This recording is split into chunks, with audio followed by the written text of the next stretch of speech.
Hello students, welcome to the lecture on planning in sports, and after this lecture we will be able to learn the following objectives. Explain the value of planning, understand the skills, qualities associated with successful sports leadership, define sports development programmers, and explain benefits of engaging in physical education and sport activities. Let's start with a question. What do you understand by a sports leader? A good sports leader can direct certain sporting situations or sports sessions to help guide and motivate groups of people on skills, regulations, and health and safety. Sports leadership is how a sports leader achieves their aims of a session or competition. Successful sports leaders combine good performance and leadership skills. This helps achieve both personal and team goals. Moving on to the next topic, let us know the concept of planning process in brief. Planning is a process of setting objectives and deciding how to accomplish them. The planning process is forward thinking, involves decision making, is goal oriented, is systematic. Planning is a primary function of management. Because plans set the basis for leadership, organizational structure, and evaluation, it is important to establish a sound planning foundation. Advantages of planning. Planning is beneficial to sporting organizations in many ways. The main aim of planning is to maintain a positive relationship between the organization and its environment.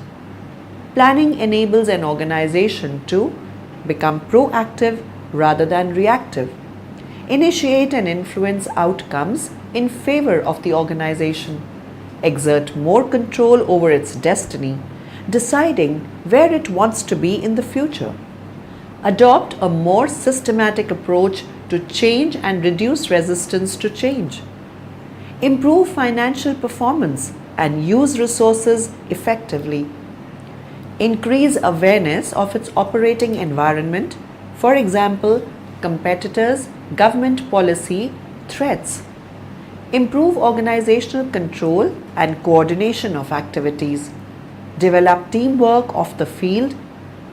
Limitations of planning. The organization frequently deals only with immediate problems and fails to consider future needs. Consequently, the organization tends to function on a random ad hoc basis, will never seem to have time to anticipate tomorrow's problems, does not create conditions to deal effectively with the future. Therefore, to overcome these limitations, a plan is necessary. So now the question arises that what types of plans are required? Planning occurs at different levels in sporting organizations. A sporting organization should undertake one planning process to achieve a common strategic direction, but may require this common direction to be represented through various planning documents. The major plans are a long-term, for example, 4 or more years strategic plan and a 1-year fully costed operational plan. These areas may include high performance, sport development, marketing communication, risk management, disability. How do they link together with sports reporting processes? In reality, a sport should have one planning process to achieve a common strategic direction. These plans should guide the content of a sport's annual review and annual report, as these documents should provide the means by which a sport reports its progress against its plan.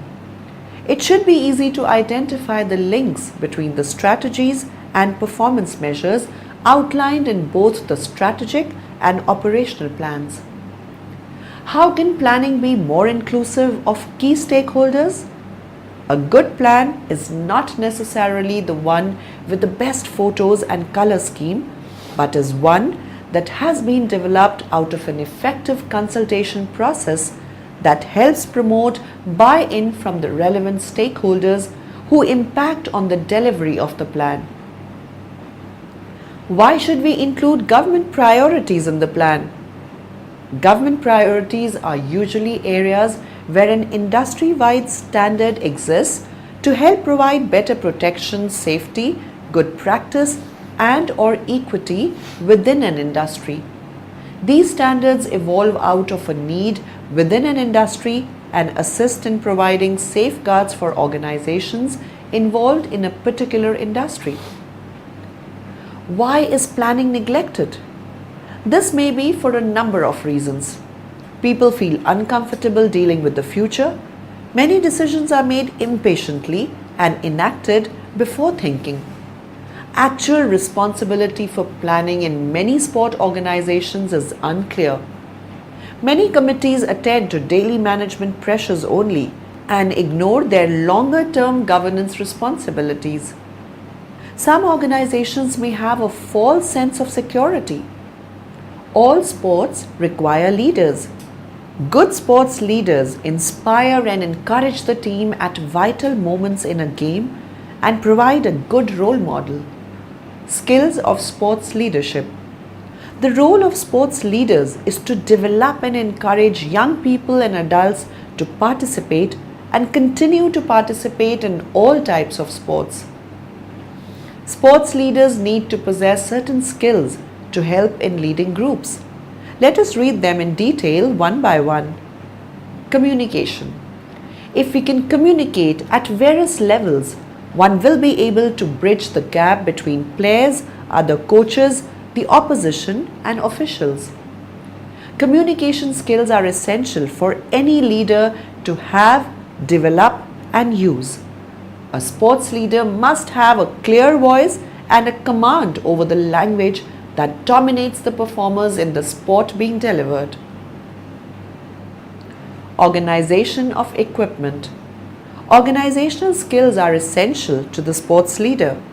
As a sports leader or member of a coaching team, it will be our responsibility to organize each training session, competitions, paperwork, health and safety, the evaluation of each meeting for the performer and their parents. Knowledge. A good sports leader should have detailed knowledge of the sport that they are involved in. This will help in guiding others through the sport when they experience various situations. As more coaching experience is gained, a personal knowledge bank is created. This will help when making decisions. Activity structure. It is obvious that some of the knowledge we will need as a sports leader will be gained through experience. This experience can be specific to the sport or may be gained through coaching and leading other groups. Target setting. It is very important that a leader sets targets that the team or an individual can follow. These targets should be designed so that they challenge the performer in a realistic manner. Use of language. Effective leaders are usually confident, and this can be seen through the language they use. Language can influence how a performer behaves. Evaluation of each session. A good leader always evaluates a session that he or she has led. The evaluation of a session helps to highlight what was successful about the session as well as what was weak. Now,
Now we will discuss about the qualities of sports leadership. Appearance. A good standard of appearance will gain the respect of the group. However, it is essential to wear appropriate clothing for the activity that we are involved in to ensure that we are safe. Leadership styles. The way one approaches specific tasks will determine how effective he is as a leader. Such tasks include planning activity, delivering it, and providing opportunities for feedback. The success as a sports leader will be measured in terms of team members achieving a set goal. Personality. Sports leaders are usually confident in their approach to the sport that they are involved in. They are also confident about organizing others and giving advice and guidance. Types of personalities. Introvert and extrovert personality types. Personalities fall into two categories: extrovert and introvert.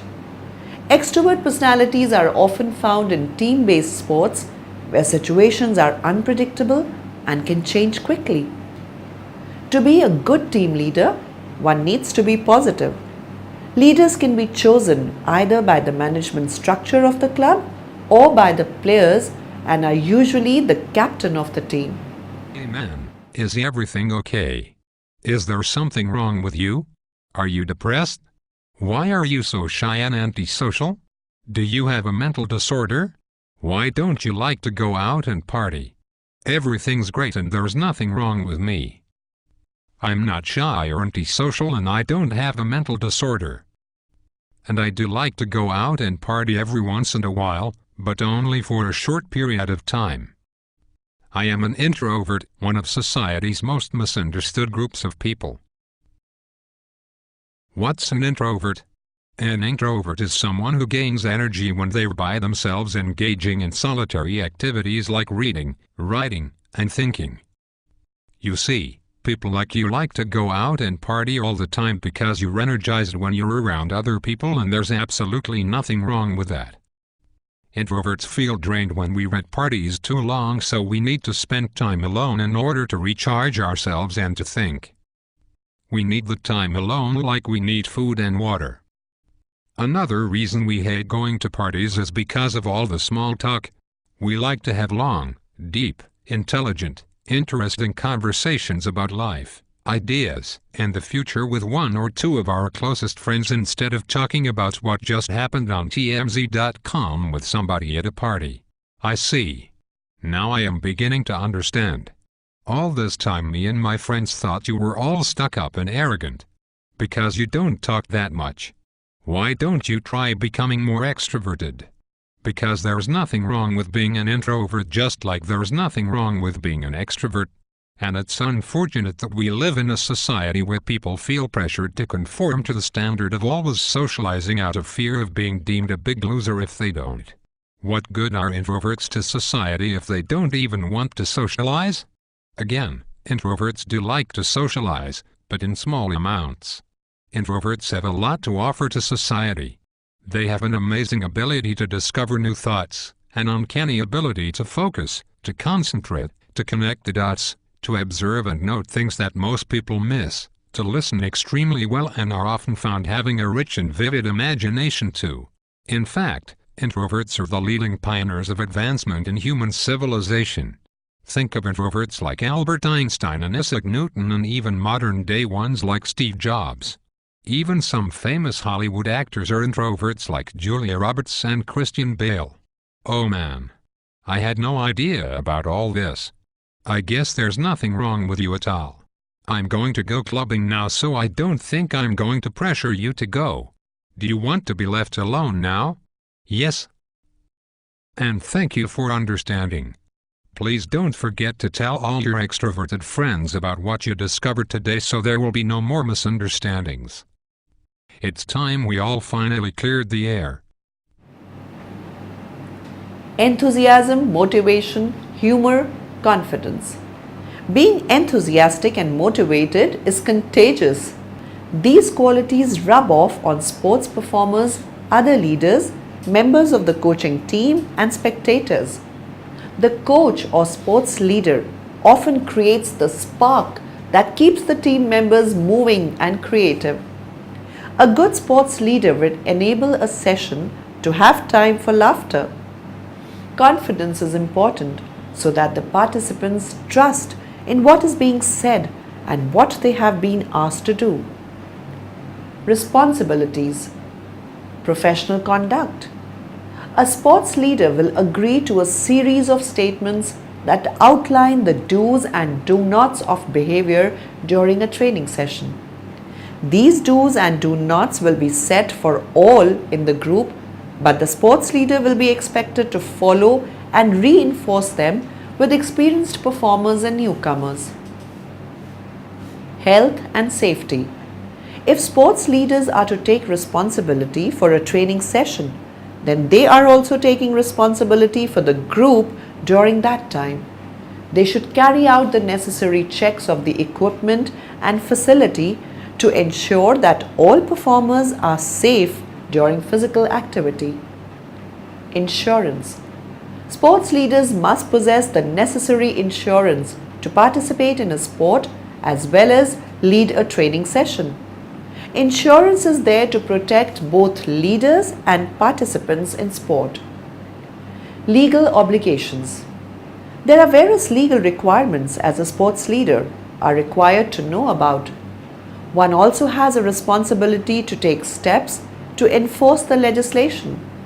The legislation is found in various acts passed by Parliament to ensure the safety of groups of individuals undertaking physical activity. Child protection. Child protection is becoming an increasing concern for all areas of physical activity. Children need to be protected, and clubs have a duty to ensure that policies and training are put in place to encourage this safety. It is recommended that all leaders in the majority of sports carry out sports-specific child protection workshops to be fully aware of the issues surrounding coaching and leading performers under the age of 18 years. Before moving on to the next topic, answer the following question. Question 1. Personal Knowledge Bank helps coach in A. Playing, B. Coaching, C. Making decisions, D. None of the above.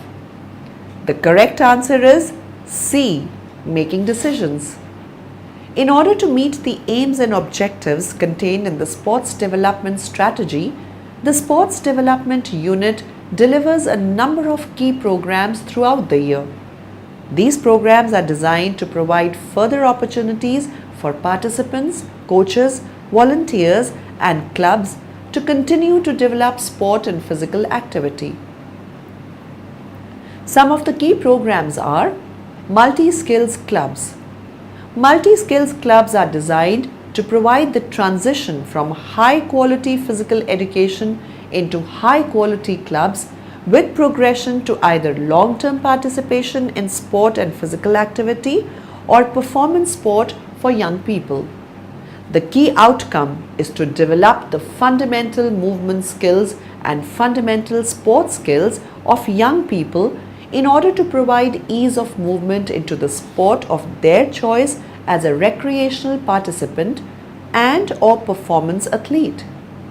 The desired outcomes for a multi-skill club are fun and participation, improved movement, ABCs of agility, balance, coordination and speed, enhanced athleticism, ABCs in the context of running, jumping and throwing, increase in power and endurance, continued participation in sport and physical activity. Physical education. Meet Sam. Sam struggles to climb a flight of stairs. He gets winded walking a mile. In gym class, forget about it. Then we have Tracy. She can bound up the stairs, go for a run, and do physical activities with her friends with ease. In fact, she's bursting with energy. Sam feels exhausted most of the time. He never feels like he has enough energy to get through the day. And his self-confidence, not so great. On the other hand, Tracy is generally pretty happy. She feels great about herself. She has positive body image and high self-esteem. Not only that, but she has a much lower risk of serious health problems like diabetes and heart disease. Which one of these teens would you rather be? That's a no-brainer, right? But let's take a closer look. The only thing separating these two is physical fitness. Physical fitness is a huge part of overall health. When you're fit, you'll feel better, have more energy, and be able to maintain a healthy weight. You'll even sleep better and your emotional health will improve. Physical education is a form of instruction that focus on promoting activities that involve physical development and enhance an individual's overall well-being. This is one reason why physical education is an integral part in a school's curriculum, especially for grade school to high school students. This is the time wherein the physical body is undergoing development and engaging in activities such as dance, sports, gymnastics, and calisthenics, among other PE classes, are highly encouraged. Aside from those physical activities, games can also become part of physical education and sport classes. The idea is to stimulate play behavior to develop physical fitness and skills. Teaching physical education. The ability for children to benefit from physical education and sport classes depend largely on the teaching methods employed. This is why PE teachers need a certain level of qualification before they are allowed to teach the subject. A baccalaureate degree is the most basic requirement for PE teachers, and some could even have concentration studies in the area of human behavior and biology. Sport activities. Although sports are viewed today as a competitive activity, it can also be practiced for leisure and fitness purposes. Sports classes are also held in schools to encourage students to participate actively for physical stimulation. After all, sports are not only fun and competitive, but it also teaches one the importance of taking care of body and well-being in terms of physical self-discipline. Some of the most popular sports today include basketball, football, soccer, volleyball, tennis, swimming, to name a few. Our youth population is suffering from physical inactivity. Over the past 30 to 40 years, the volume and intensity of daily physical activity among youth has gradually declined. In the United States, only about half of youth meet the recommended guideline of at least 60 minutes of vigorous or moderate physical activity each day. A lack of activity increases the risk of heart disease, diabetes, osteoporosis, anxiety and depression, and other diseases.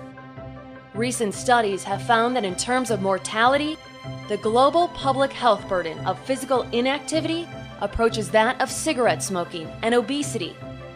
Physical activity improves other aspects of health and fitness, including aerobic capacity, muscle and bone strength, reduction of anxiety, depression and stress, self-concept, and academic performance. 48 to 69% of students did not attend physical education classes in an average week. Since the passing of the No Child Left Behind Act, nearly half of school administrators reported cutting significant time from physical education and recess to increase time spent in reading and mathematics. Given that children spend up to 7 hours each day in school and many attend after-school programs, it is important to examine the role schools play. The opportunity to influence so many children at once makes schools an extremely attractive option for increasing physical activity.